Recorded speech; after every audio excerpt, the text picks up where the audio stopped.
Hi, so for today, ang i-discuss natin ay linear auxiliary equation.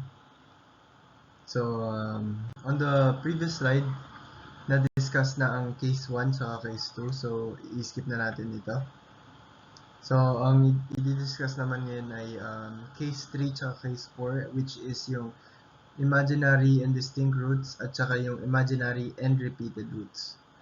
So, ang imaginary and distinct roots ay equations roots are distinct but imaginary. So, ang magiging general solution or formula niya ay ito.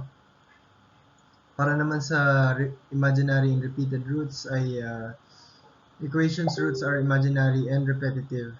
Then, ABI and M3 and M4, M5 and 6 are essentially repetitions of the conjugate M1 and M2 respectively. So, ito yung magiging final solution niya.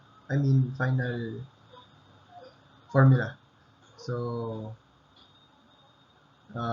take up tayo ng next slide. So, ito, example ng imaginary distinct or titignan muna natin kung anong case. So, meron tayong d squared plus 8 plus 20 times y is equals to 0. So, ang gagawin dito is i-transpose muna natin sa m. So, after nyan, makuha natin m squared plus 8 plus 20 is equals to 0. So, after nyan, kukunin natin yung long division nito, or kung may calculators naman tayo ay mas madaling i-calculate. I-input mo lang dun yung mga values na ito at makukuha mo na yung final answer.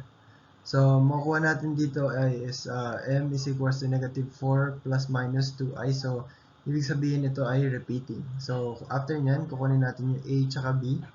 Ang a natin is negative 4 and ang b natin is c2. So, after nyan, ipa-plug na natin siya sa general solution na sinabi natin kanina, which is si case 3. So, magiging C1e raised to negative 4x cosine 2x plus C2e raised to negative 4x sine 2x plus C3xe kasi repeating siya, kaya naglalagay tayo ng x dito, raised to negative 4x cosine 2x plus C4xe raised to negative 4x sine 2x. So, after nyan, pwede na natin i-cancel out yung mga hindi kailangan or yung mga like terms lang.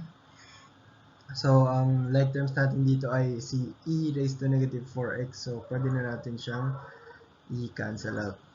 So, ang matitira na lang dito ay ito. Ito ang magiging final answer natin.